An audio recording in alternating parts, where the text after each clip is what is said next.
नको रे मेथीची भाजी. आज मला खाण्यामध्ये पिझ्झा, बर्गर, फ्रेंच फ्राईज हवा आहे. ऑर्डर करू का प्लीज? मग मला नूडल्स आणि मोमोज चालतील. काय रे, बिल गेट काय माझा सासरा आहे का? आता हा बिल गेट कोण आहे? सासरा आहे माझा. जा इथून दोघे. हल्लीची मुले सोन्याचा चमचा घेऊन जन्माला आले आहेत. त्यांना महागाई आणि खर्च कळतच नाही. कधी कळणार यांना अर्थनियोजन?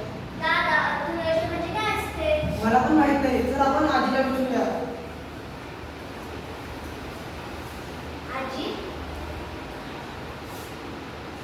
काय ग बाळा? अर्थनियोजन काय असते?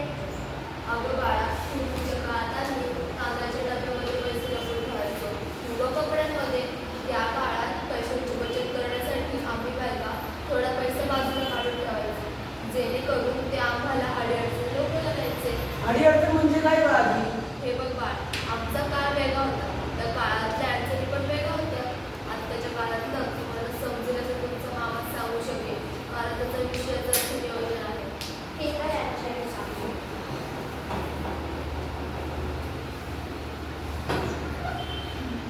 हे मामू. हाय मामा. हाय, आज वाघाचे वेगळे कसे काय? तुझ्याकडे एक काम आहे. काय काम आहे? आम्हाला आर्थिक नियोजन काय आहे सविस्तर सांगशील का रे? येस, डोंट वरी. या माझ्यासोबत. मी तुम्हाला ऑडिओ विजन पद्धतीने शिकवतो.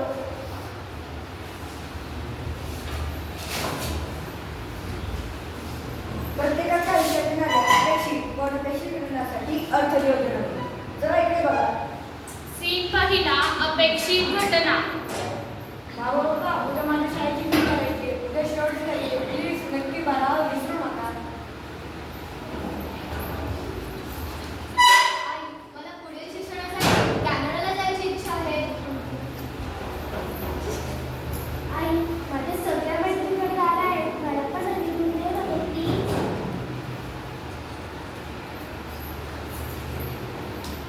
हे काय, मला या भाड्याच्या घराचा कंटाळा आला आहे. जिथे तिथे पाणी गळत असतो आणि तो घरमालक नुसती कटकट करत असतो, भाडं द्या भाडं द्या. आपलं असं स्वतःचं घर कधी होईल?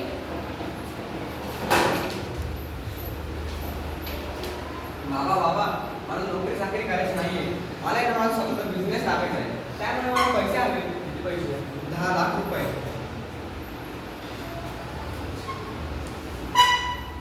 बाळा, हे बघ आमची सगळ्यात मोठी सरकार आम्हाला आमच्या शहरामध्ये पेन्शन देते. आणि आता मला तूच सांग म्हणजे सरकारी नोकरी आहे कुठं? तुझ्या भारतासाठी काहीतरी अर्थनियोजन करायला आहे. बघितलं मुलांनो, या सर्व घटना अपेक्षित आहेत. या माणसाच्या गरजा आहेत, यासाठी अर्थनियोजन होते. कळलं मामा? पण याच्या व्यतिरिक्तही अशा काही घटना असतात ज्या आपल्याला न सांगता होतात. त्यांना अनपेक्षित घटना असं म्हणतात. आता त्या बघा. सीन दुसरा, अनपेक्षित घटना. नको त्या आठवणी. एका झटक्यात होताचं नव्हतं झालं. काहीच राहिलं नाही आता. या भूकंपाने सगळं उद्ध्वस्त करून टाकलं. खरं आहे ग. अगं, आमच्या शेजारच्या मुलीचे वडील खूप आजारी आहेत. तिच्या घरी सगळे टेन्शनमध्ये आहे. तिला पैशाची खूप अडचण आहे. डॉक्टरने ऑपरेशन सांगितलेले आहे. आता काय करतील ते? बघितलं मुलांनो, या सगळ्या घटना अनपेक्षित होत्या. एखाद्याचा जन्ममृत्यू होणे, ॲक्सिडेंट होणे, आजारी पडणे, नैसर्गिक आपत्ती येणे, या सगळ्या काही गोष्टी अनपेक्षित घटनांमध्ये येतात. यासाठी आपल्याला अर्थनियोजन करून ठेवायला हवे, म्हणजे आपल्याला आपल्या भविष्याची चिंता होणार नाही. या अनपेक्षित घटनांचा विचार करून माझा जीव चमक झाला. यावर काही उपाय आहे का? अपेक्षित व अनपेक्षित घटनांवरचा रामबाण उपाय म्हणजे बचत व गुंतवणूक म्हणजेच अर्थनियोजन. अर्थनियोजन का करायचे ते तुम्हाला कळालं.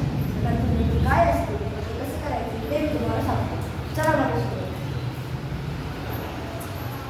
चला तर मग बघूया सीन तिसरा, बचत व गुंतवणूक. Hi friends. हाय. हॅलो, नमो नमः. आदाब. नमस्कार. फ्रेंड्स, तुम्हाला एक गंमत सांगू का? आज मी पहिल्यांदा बँकेत गेले होते, तेही एकटीने. तू तर अशी सांगते जशी की दुबईला जाऊन आली आहेस. खूप छान अनुष्का. पण नाही, कुठलंही काम स्वतःच पहिल्यांदा करणे ते व्यक्तीने स्वतःसाठी कौतुकास्पद असते. चैत्राली, तू अगदी बरोबर बोललीस. बघ, तू बँकेत जाऊन काय केलंस? माझ्या नावाचं बचत खातं उघडलं. बचत खातं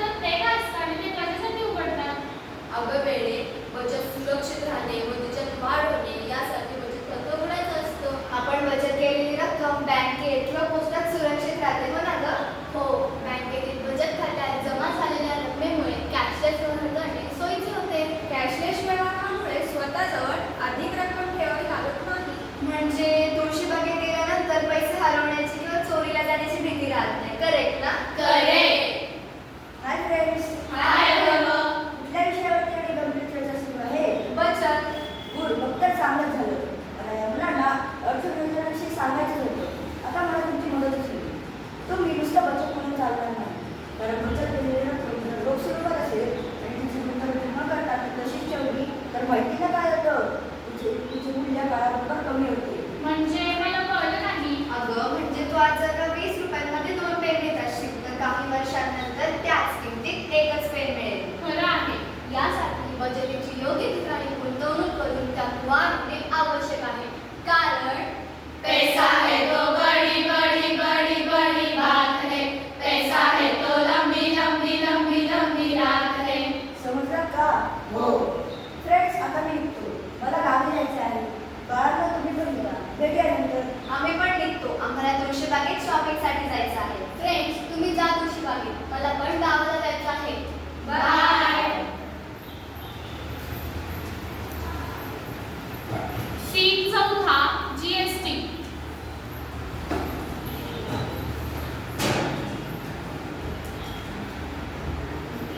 अहो ऐकलं का? गावात जीएसटी आलाय. जीएसटी आलाय गावात. गावात जीएसटी आलाय. जीएसटी आलाय गावात. जीएसटी. हे काय होय? कशाला ओरडत चालली आहे? मला वाटतं एसटीची बस आली आहे. अहो एसटीची बस नाही. जीएसटी आलाय. जीएसटी. ते काय होय? ते काय मला माहित नाही. आता मी जाते. मला गावात सगळ्यांना सांगायचंय. गावात जीएसटी आलाय. जीएसटी आलाय गावात. गावात जीएसटी आलाय. जरा जपून चाला. एवढं ओरडत का चाललाय तुम्ही? अहो सगळे म्हणतात की गावात जीएसटी आलाय. जीएसटी? वय जीएसटी. मग त्यात एवढं काय झालं? तुम्ही काय भूल बघितलं का? जीएसटी म्हणजे गुड सर्व्हिस टॅक्स. होय. अच्छा. म्हणजे काय? गुड्स म्हणजे सामान, सर्व्हिस म्हणजे सेवा आणि टॅक्स म्हणजे कर. होय का? अच्छा अच्छा. म्हणजे काय? कर हे 2 प्रकारचे असतात. प्रत्यक्ष कर आणि अप्रत्यक्ष कर. जीएसटी आहे अप्रत्यक्ष कर आहे. अहो पाहुणे कसले कर हाय? आम्हाला तर फक्त माहिती चहा कर, भाजी कर, पिठलं कर, हे कर आणि ते कर. हे प्रत्यक्ष कर आणि अप्रत्यक्ष कर आम्ही पहिल्यांदाच ऐकूया. हाय अथर्व, तू इथे कसं काय? माझं इथे एक काम आहे. माझं पण इथेच काम होतं. मी यांना प्रत्यक्ष आणि अप्रत्यक्ष कर समजवतोय. तू पण मला मदत कर. हो नक्की. आपण जेव्हा शेतकरी ते ग्राहक असं थेट सामान विकतो तेव्हा आपण त्याला प्रत्यक्ष म्हणूया. पण जेव्हा आपण भाजी व्यापाऱ्याला विकतो व व्यापारी ती भाजी ग्राहकांपर्यंत पोहोचवतो तेव्हा आपण त्याला अप्रत्यक्ष असं म्हणूया. आता तुम्ही असा विचार करा की तुम्ही कर दाता आहात आणि तुम्ही थेट सरकारला कर देत आहात. तर याला आपण प्रत्यक्ष कर म्हणू. आणि जर तुम्ही एखादी वस्तू विकत घेतली आणि त्यावर कर बसत असेल तर तुम्ही तो कर सरकारला थेट न देता दुकानदार किंवा व्यापारीला दिला तर ते कर सरकारला देतील. याला आपण अप्रत्यक्ष कर म्हणू. अहो पाहुणं, पण हे कर आपण भरायचे तरी कशाला? भारत सरकार आपल्याला रस्ते बनवून देते, पिण्याच्या पाण्याची सोय करते. मग त्यासाठी त्यांना पैसा लागतो ना. वय वय. मग तोच पैसा आपण त्यांना कराच्या स्वरूपात देतो. जसं तुम्हाला घर चालवण्यासाठी पैसा लागतो तसंच सरकारला पण देश चालवण्यासाठी पैसा लागतो. हे पैसे केंद्र सरकार व राज्य सरकार निम्मे वाटून देतात.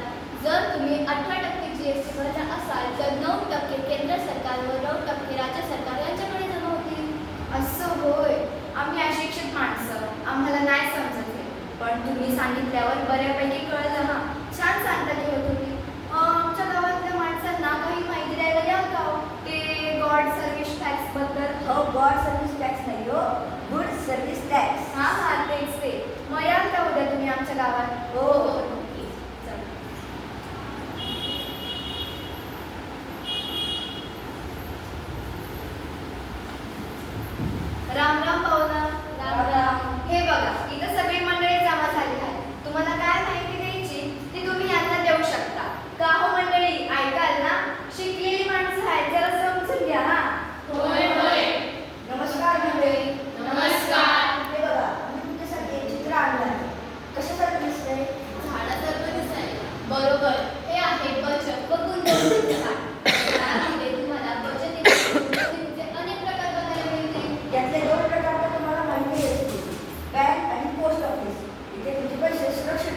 असतील तर मिठाई व फळं घेऊन ड्रायव्हर वाड्यात जा जा जा जा.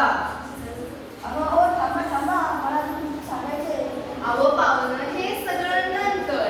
आधी साधू बाबा की जय, साधू बाबा की जय, साधू बाबा की जय, साधू बाबा की जय.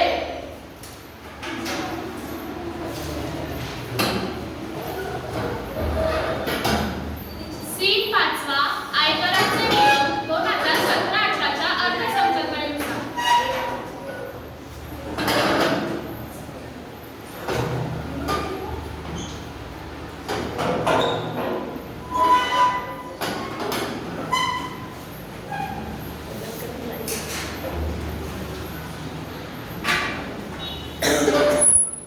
लट्टू काका, आज कितना मुनाफा हुआ?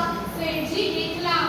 लट्टू काका, जरा टीव्ही चालू करा. आज बजेट पर चर्चा होने वाली है. जी सेठजी.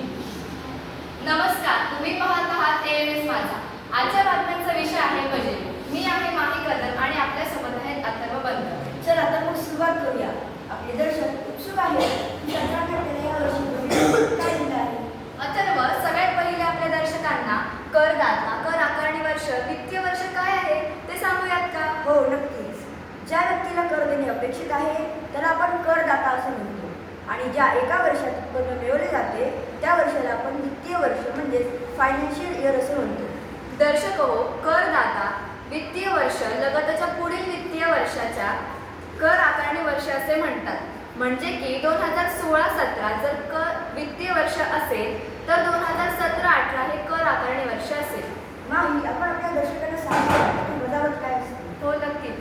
आपल्याला ATC, ATD, ATG इत्यादी कर्मांच्या अंतर्गत करामध्ये वजावट मिळू शकते. बऱ्याच लोकांना शिक्षण उपकर व उच्च शिक्षण उपकर हे माहीत नसतं, तर त्यांना तेही सांगूया. हो. शिक्षण उपकर व उच्च शिक्षण उपकर सरकारला विविध शैक्षणिक योजना राबवण्यासाठी दिला जातो. या पैशांचा उपयोग सरकार शाळा, महाविद्यालयातील कर्मचाऱ्यांचे पगार, विद्यार्थ्यांना मध्यान्ह भोजन, कमी दरात शैक्षणिक कर्ज, IIT, IIM सारख्या मोठमोठ्या प्रमुख संस्थांसाठी व इतर शैक्षणिक सुविधांसाठी करत असते. अथर्व, आपल्या दर्शकांना अबकारी कर आणि कस्टम ड्युटी काय आहे ते सांगूयात का? हो नक्कीच. अबकारी कर हा विक्रीसाठी उत्पादन केलेल्या विशिष्ट उत्पादनावर लावला जातो, जेव्हा की कस्टम ड्युटी ही देशाची सीमा पार करून आणण्यात येणाऱ्या सामानावर लावली जाते. आता बघूयात या वर्षीचे आयकराचे नियम. 60 वर्षांपर्यंतच्या लोकांसाठीचे आयकराचे नियम. 2,50,000 करमुक्त. शिक्षण उपकर व उच्च शिक्षण उपकरही लागणार नाही. 2,50,001 ते 5 लाखापर्यंत वार्षिक उत्पन्न असेल तर 2,50,000 वजा करून उरलेल्या रकमेवर 5% कर बसेल. 5,01,000 ते 10 लाखापर्यंत जर वार्षिक उत्पन्न असेल तर 5 लाख वजा करून उरलेल्या रकमेवर 12,500 अधिक 20% कर बसेल. 10 लाखापेक्षा जास्त वार्षिक उत्पन्न असेल तर 10 लाख वजा करून उरलेल्या रकमेवर 12,500 अधिक 30% कर बसेल. वैसे नट्टू काका, आपको मेरी उम्र कितनी लगती है? सेठजी 80. नट्टू काका, मैंने आपको मेरी उम्र पूछी, आपकी नहीं. काय सेठजी तुम्ही पण, मला कसं माहित असणार? मी तर तुम्हाला बघून तुमचं वय सांगितलं. चला पुढचं बघूया. वय वर्ष 60 ते 80 पर्यंतच्या लोकांसाठीचे आयकराचे नियम. 3 लाखापर्यंत करमुक्त.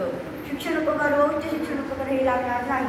3,01,000 ते 5 लाखापर्यंत वार्षिक उत्पन्न असेल तर 3 लाख वजा करून उरलेल्या रकमेवर 5% कर बसेल. 5,01,000 ते 10 लाखापर्यंत जर वार्षिक उत्पन्न असेल तर 5 लाख वजा करून उरलेल्या रकमेवर 10,000 आणि 30% कर बसेल.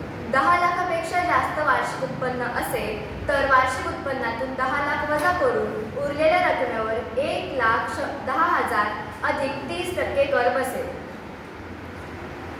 नट्टू काका, तुम्ही अगदी बरोबर बोलताय. माझं वय ना 80 असायला पाहिजे.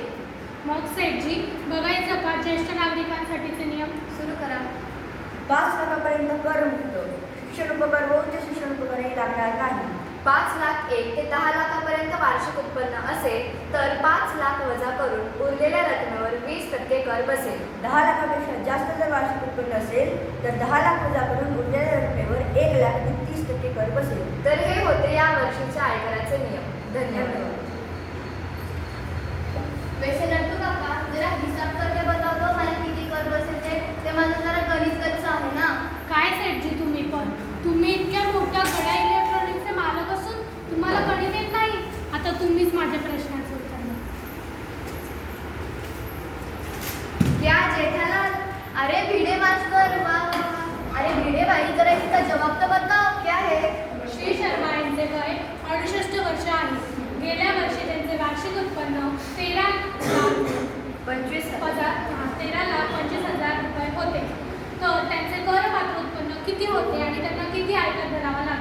अरे येतो बोलता असं नाही आव माहिती मला. आता वय किती 68 वर्ष आणि वार्षिक उत्पन्न 13,25,000 रुपये. आता नियमानुसार वार्षिक उत्पन्न जर 10 लाखापेक्षा जास्त असेल तर वार्षिक उत्पन्नातून 1,10,000 वजा करून उरलेल्या रकमेवर 30% कर बसेल. तर आता बघूया 13,25,000 मधून 10 लाख वजा करेल किती उरेल 3,25,000 रुपये. आता याच 3,25,000चे 30% काढा. 97,500 रुपये. आता जसं आपल्याला माहिती आहे की 97,500 मध्ये 1,10,000 अधिक करा. तर 2,07,500 रुपये.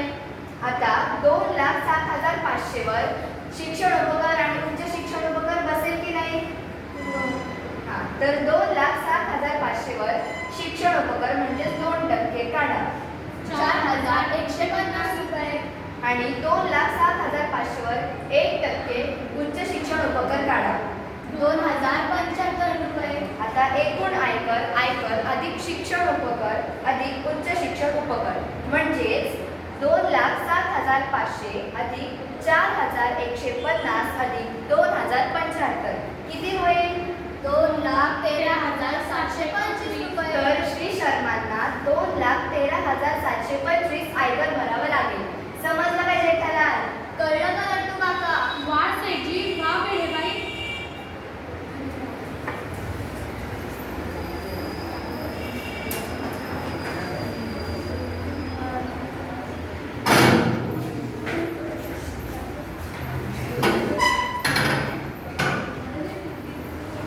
धन्यवाद.